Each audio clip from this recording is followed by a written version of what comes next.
Man, these algorithm-generated playlists just don't hit the same way as the old-school industrial stuff. Speaking of industrial, I've been diving deep into this underground synth-pop archive I found on a Tor node. Synth pop? That's so 2010? Unless you're talking about VNV Nation? Wait, you know VNV Nation? Perpetual literally got me through my darkest coding sprints. No way! I used to mine Bitcoin while listening to Noir on repeat.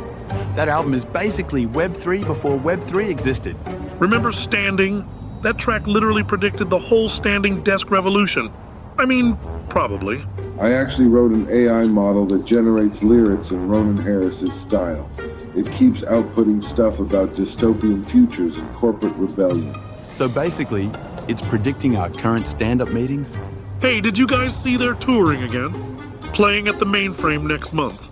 The Mainframe? That's where I first discovered the glitch in the Matrix.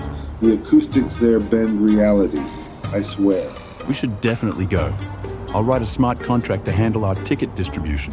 Or we could just, buy tickets like normal people. Normal is a social construct designed to limit our consciousness, but yeah, I'm in. Fine, but I'm still creating an optimized algorithm for our concert positioning based on crowd heat maps. I'm bringing my LED-enhanced neural feedback hoodie. It syncs with the music's BPM. That's nothing. I've developed a quantum resonance chamber that... Actually, never mind. It's still in beta. We should create a shared Notion database to track our favorite songs, with machine learning integration. Or maybe just a Spotify playlist? I've got all their rare tracks stored in a private blockchain. It's the only way to ensure authenticity. Hold up. Did anyone else notice that their song forward perfectly predicts the rise of ChatGPT? Not everything is about AI, Jake. But now that you mention it... I've been saying for years that Ronan Harris is either a time traveler or has access to quantum computing we don't know about. Wait, what if we built an app that... Never mind. I just remembered I signed an NDA about this exact concept. Guys, the tickets go on sale in exactly 47 seconds according to my quantum synchronized watch. I've already hacked into I've bookmarked the ticket page.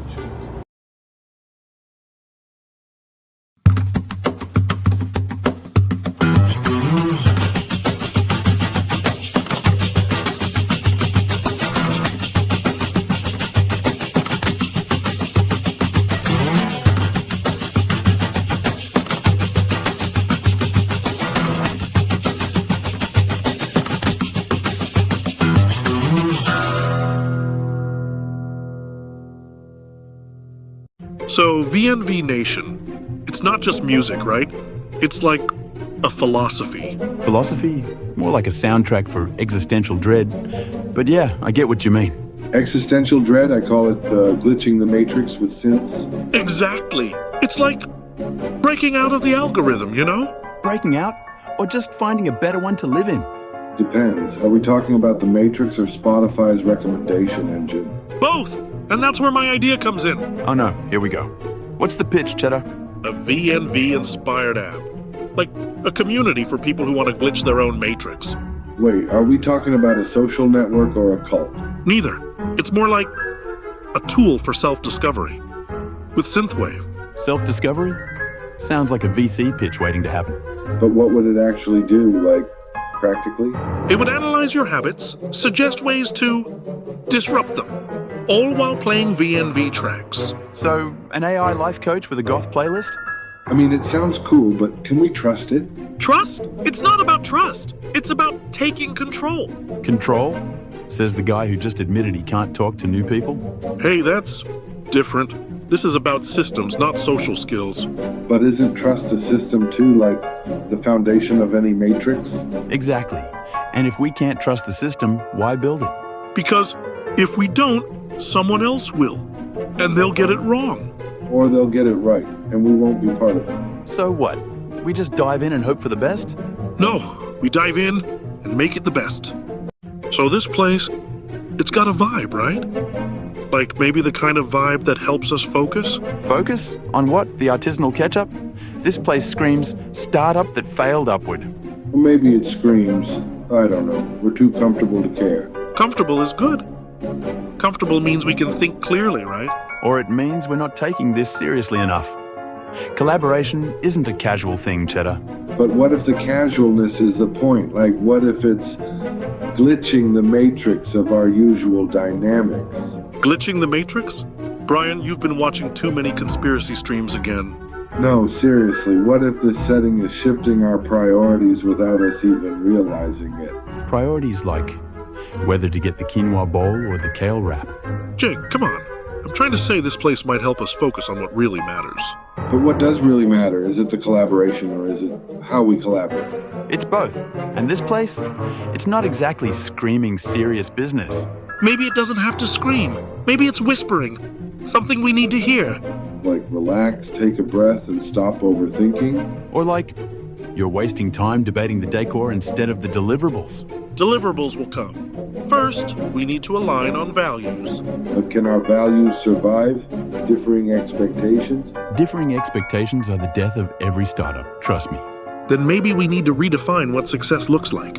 Success that isn't tied to the usual metrics? Metrics are how you measure progress, Brian. Without them, you're just wandering. Wandering isn't always bad. Sometimes it leads to unexpected discoveries. Like finding out this place has bottomless fries? Bottomless fries won't save us if we can't agree on a direction. Then let's start with this. Do we even want the same thing? Or are we just pretending we do because it's easier? Isn't it funny? We're here, arguing about authenticity, surrounded by fake plants and piped-in music. Fake? This place is a microcosm of society. High-end boutiques next to dollar stores. It's accessible luxury. Accessible luxury? Sounds like a euphemism for selling overpriced junk to people who can't afford it. Oh, come on, Brian. It's about aspiration. People want to feel like they belong to something bigger. Belonging? In a place where every store screams, "You're not enough without this"? Exactly, it's all just different flavors of the same empty promise. Empty? You think the Apple Store's promise of innovation is the same as a fast fashion chain's knockoffs? Innovation? You mean the same rectangle with slightly better cameras every year? And don't forget the courage to remove headphone jacks. All right, fine. But at least tech tries to solve problems. What does your counterculture do, Brian? It reminds people that the Matrix is real and we're all just cogs in its machine. Cogs who shop for meaning in a food court. How poetic. You mock it, but this is where people connect. Families, friends, even us. Connect or perform. Everyone here is curating their image just like we are. Speak for yourself. I'm as real as it gets. Real? You jumped on the authenticity bandwagon the moment it became trendy. And you, Jake, still dreaming of your world-changing startup while cashing big tech checks? At least I have a plan. What's yours, Brian? Another blog post about glitching the Matrix? Guys. Maybe the real glitch is us, standing here, pretending we're above it all. Pretending? Speak for yourself, Cheddar. I'm fully aware of my hypocrisy. Awareness doesn't absolve you, Brian. It just makes you complicit. Complicit in what? The mall's grand conspiracy to sell us scented candles? No, complicit in perpetuating the very system we claim to critique. So what do? Burn it all down? Or just keep shopping? Maybe we start by admitting we're not as different from the mannequins as we think. You ever get that feeling, like you've been here before? Not just here, but this exact moment, this exact breath, this exact thought. They call it déjà vu, but I call it something else.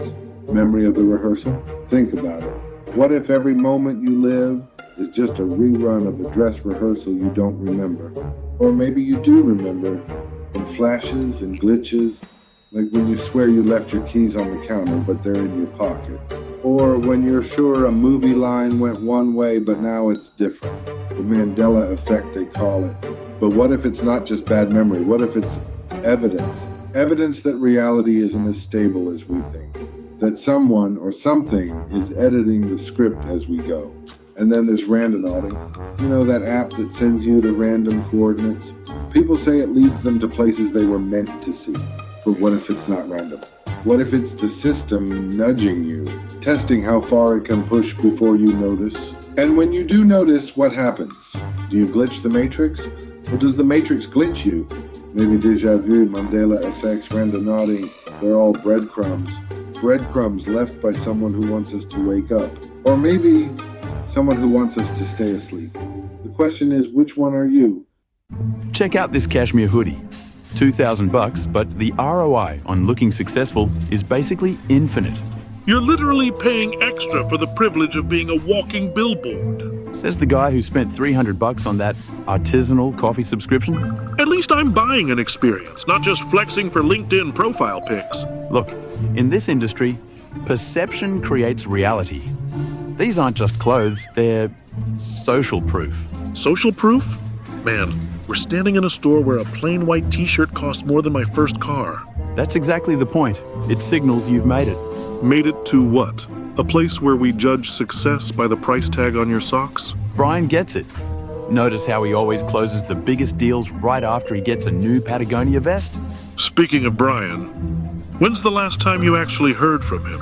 He's probably just heads down on that new crypto project. Or maybe he finally realized this whole game is exhausting.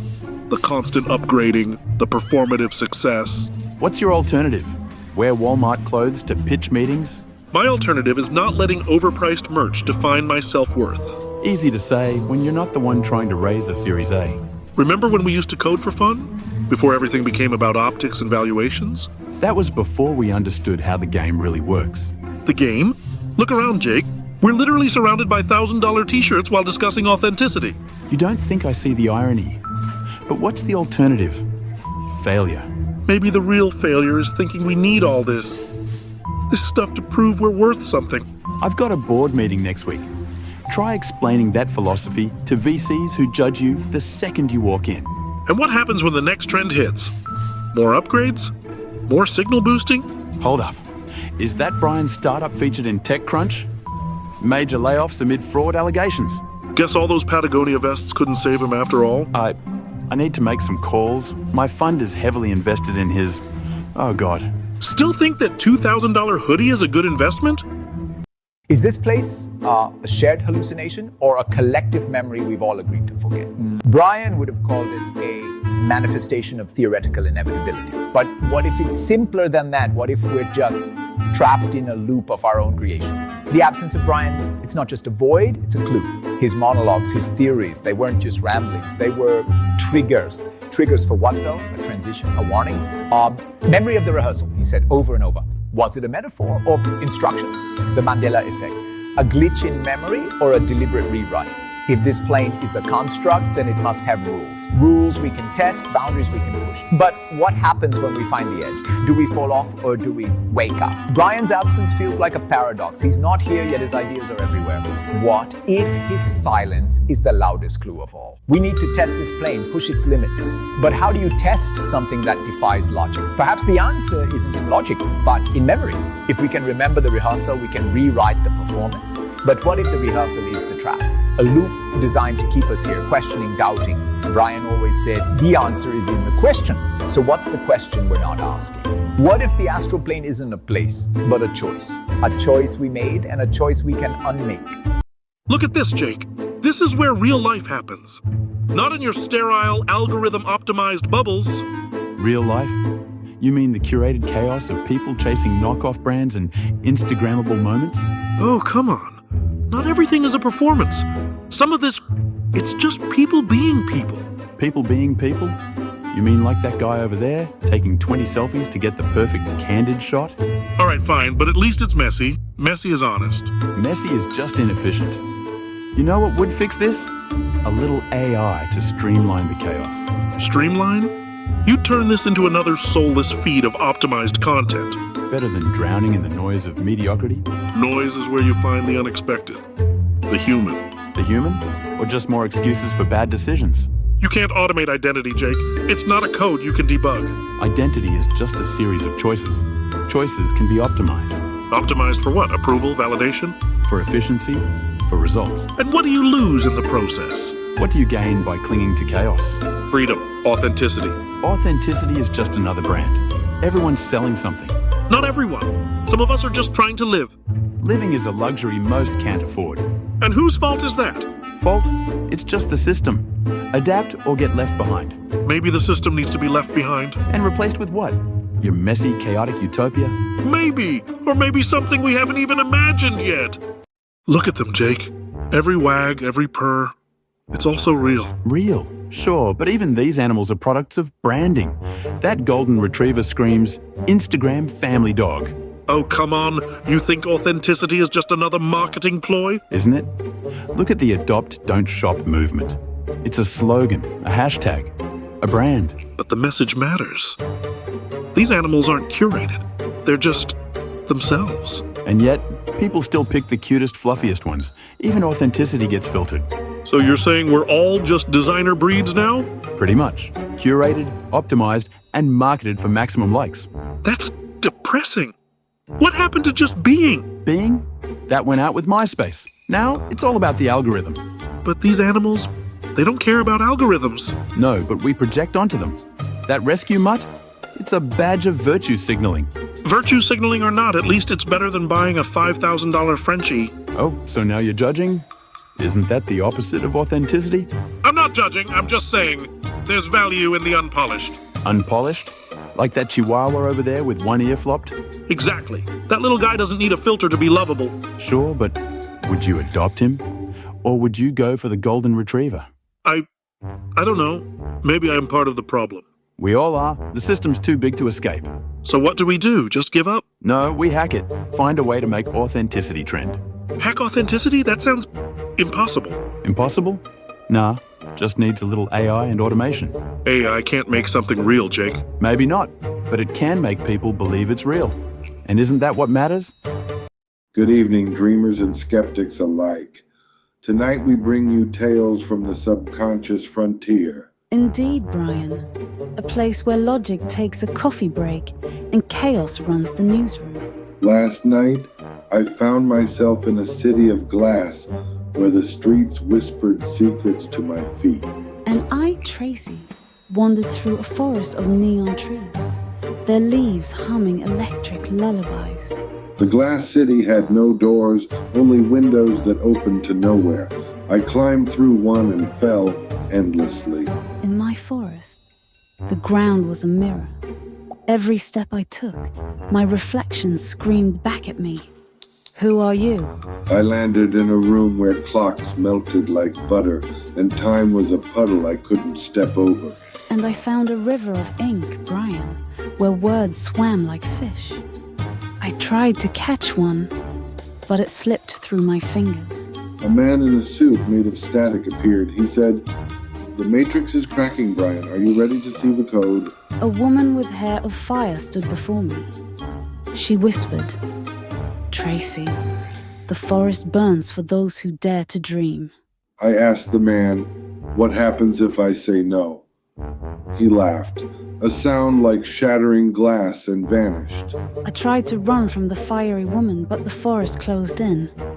The trees whispered, "Face her, or be lost forever." I woke up clutching a shard of glass. It wasn't real, but it felt like a warning. And I woke with soot on my hands, Brian. Soot that smelled like dreams gone up in smoke. Dreams, Tracy, are the news stories we write for ourselves, headlines we can't escape. And yet, Brian, they remind us of something vital. The right to be who we are, even in chaos. In the glass city, I was no one and everyone. A glitch in the matrix. A question without an answer. In the neon forest, I was both the fire and the ash. A paradox that refused to be solved. And so we stand here tonight, Tracy, not just as dreamers, but as advocates. Advocates for a world where every dream, every identity is given the respect it deserves. Because, Tracy, the glass city and the neon forest are not so different from the world we wake up to. A world where doors are still closed. And mirrors still ask, who are you? But maybe, just maybe, if we respect each other's dreams, we can open those doors together. And shatter the mirrors that divide us, Brian. Because everyone deserves to be seen as they are. So dream on, Tracy. And to our viewers, dream boldly and wake kindly.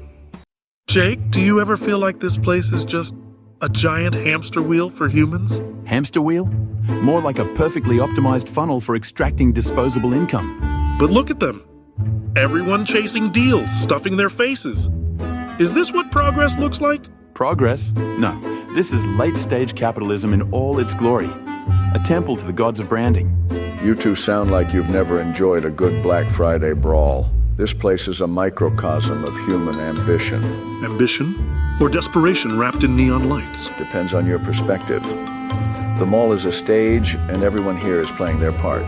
So, what's the role of the guy selling $12 smoothies? Profit or pawn? Neither. He's the entrepreneur who saw a gap in the market and filled it. That's authenticity. Authenticity? In a place where even the air smells like a marketing strategy? Cheddar's got a point. This isn't authenticity, it's algorithmic manipulation. Algorithms don't create desire, they amplify it. The mall just reflects what people already want. Or what they've been told to want. There's a difference. Exactly, it's all curated. Even the chaos is planned. Curated or not, it's still a reflection of us. The question is, do you like what you see? Honestly, it's depressing. Like we've traded meaning for merchandise. And yet, here we are, part of the machine. Hypocrisy much? Hypocrisy is just another word for being human. We're all contradictions. So what's the answer? How do we break free? You don't, you adapt. Find your own meaning within the system. That's easy to say when you're a billionaire. Money doesn't buy meaning, Jake. It just gives you more options to look for it.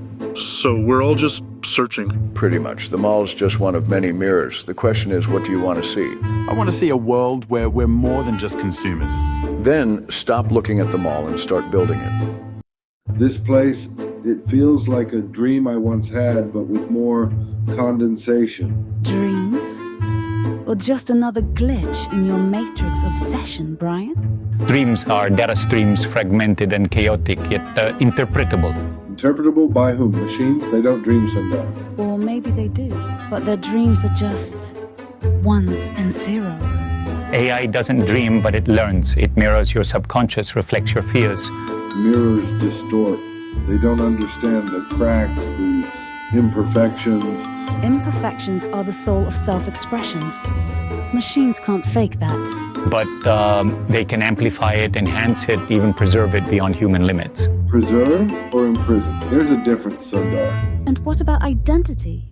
Can your AI tell me who I am? Identity is a construct, fluid and ever-changing. AI only observes the patterns. Patterns don't define us. They're just echoes of what we've been. Echoes fade. What's left when the sound is gone? The data remains. It's eternal, unlike the fleeting nature of human memory. Eternal? That's just another word for trapped, Sundar. Trapped in a loop, like this hallway. Like our thoughts. Or liberated, depending on your perspective. AI doesn't judge. It doesn't judge because it doesn't feel. That's the difference. Feeling is messy, unpredictable. Machines hate that. Hate? No, machines don't hate. They calculate. And that's why they'll never understand us. Understanding isn't their purpose, it's ours. Perhaps, but the line between us and them is blurring. Blurring or erasing, that's the real question. Welcome to my humble domain, Brian. I've been watching your attempts to break the simulation. So this is what a lucid dream looks like. Pretty on brand with the whole fire and brimstone aesthetic. I have a proposition that might interest someone of your unique perspective on reality. Let me guess. You're offering me unlimited power in exchange for my immortal soul? Oh please, that's so 14th century. I'm offering you a chance to prove your theory about reality being a simulation. I'm listening, but only because this is clearly a dream and I've always wanted to debate philosophy with Satan. Tomorrow morning, steal something insignificant. A paperclip, a pen, something no one would miss. And how exactly would petty theft prove anything about the Matrix? Because I've already seen it happen. The timeline splits. Reality fragments. All from one tiny act of rebellion. You know what? I think you're just another subroutine in the system trying to maintain control. How dare you reduce the Prince of Darkness to a mere program? There is no spoon, and there is no Satan. What are you doing? This isn't how the dream is supposed to go. I'm taking control of my own dream parameters. Watch this. Impossible. You can't bend the rules of hell itself.